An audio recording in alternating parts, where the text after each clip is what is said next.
siapapun para ustaz ulama kita semua muliakan. InsyaAllah malam ini sedikit sampai bisa kita uraikan mungkin yang sering mungkin juga kita dengar daripada guru-guru kita mengenai hikmah daripada Muharram ini. Termasuk perkara yang harus kita muliakan memang bulan yang mulia ini, karena disebutkan dalam Al-Quran oleh Allah, wa dzakirhum bi ayyamillah. Nabi diperintah langsung oleh Allah, wahai Muhammad kekasihku, ingatkan umatmu dengan hari-harinya Allah. Hari-hari Allah itu apa maksudnya? Ya hari-hari besar yang penting yang bersejarah dalam Islam. Nabi sendiri langsung diperintahkan dalam Al-Quran, wa dzakirhum, wahai Muhammad, ingatkan umatmu bi ayyamillah, dengan hari-harinya Allah. Ya, termasuk Muharram ini termasuk bagian dari hal yang bersejarah yang penting dalam Islam. Nanti kita uraikan. Bahkan dalam ayat lain disebutkan, bahkan dalam hadis Nabi SAW, Nabi sabdakan, Allah Subhanahu wa ta'ala nisbatkan ini Muharram dengan bulannya secara khusus, padahal semua bulannya milik Allah. Mau dia itu Muharram, Safar, Rabiul Awal, semua bulan Allah, tapi terkhusus untuk Muharram ini Allah nisbatkan langsung dengan bulannya. Dalam hadis Nabi sabdakan, Abdul siyami ba'da Ramadan siyam syahrullah al-Muharram. Nabi sebutkan seabdul-abdulnya puasa selepas Ramadan, berarti sunnah maksudnya, yaitu puasa di bulannya Allah, syahrullah. Apa itu?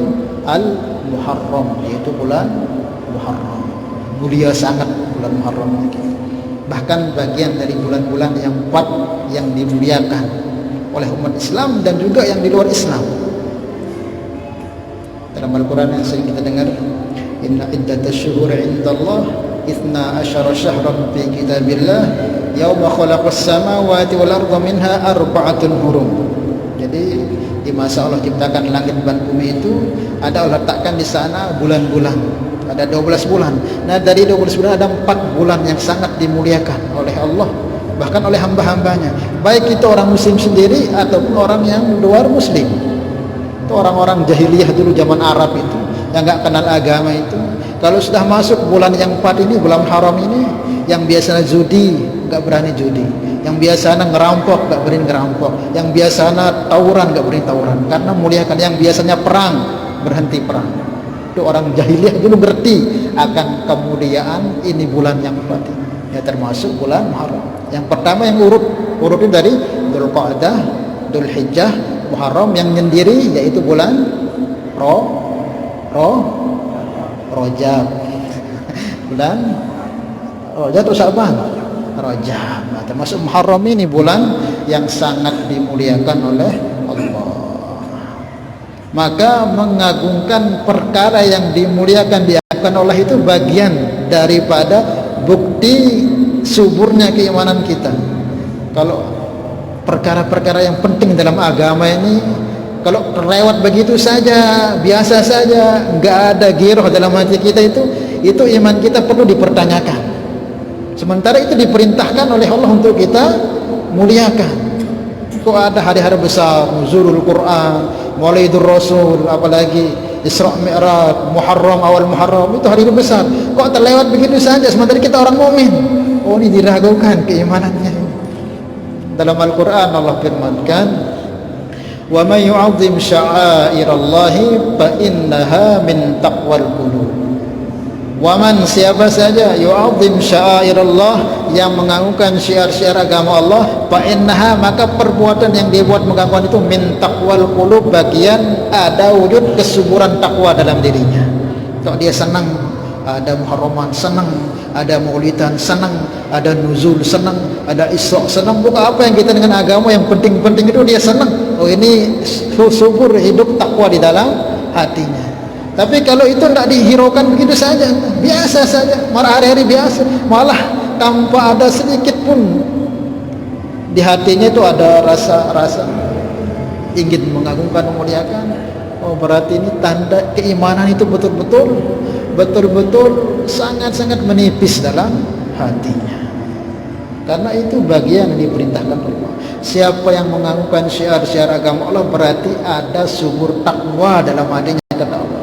Berarti kalau kurang perhatian kita dalam, sebaliknya dari ayat itu, berarti iman kita ini masih perlu kita luruskan, perbaiki lagi, harus kita nangis insyaallah ya. Kemudian mungkin sedikit di sini yang terangkan bagaimana begitunya bulan Muharram ini begitu mulia. Di samping yang tadi itu, karena banyak sekali anugerah besar yang Allah turunkan, yang Allah berikan pada bulan ini, terkhusus kepada para kekasih-kekasihnya, yaitu dari kalangan para anbiya, rasul, bahkan kepada para aulia-aulianya Allah Subhanahu wa taala. Kebanyakan turun di bulan Muharram ini. Nusrah yang zahiriyah atau yang ghaibiyah, yang nampak atau yang tidak nampak, itu kebanyakan turun di bulan Muharram. Pertama disebutkan dalam kitab-kitab para ulama, Nabi Adam itu diciptakan oleh Allah pada bulan Muharram. Kakek kita ini, manusia pertama itu, jasadnya Allah bentuk ciptakan pada bulan Muharram. Nabi Adam kan bapak kita ini, kakek kita. Kemudian beliau semenjak lupa daripada larangan Allah memakan buah khuldi, maka beliau diturunkan oleh Allah di dunia.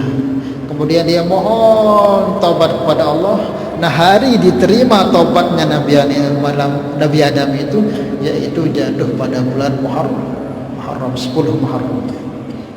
Jadi kita ahli sunnah wal jamaah jangan pernah disebutkan bahwa Nabi Adam itu bermaksiat kepada Allah karena sebab memakan. Tidak. Semua nabi itu dijaga dari maksiat oleh Allah, enggak akan nyentuh maksiat. Maksum ini akidah kita ahli sunnah wal jamaah. Makanya gimana?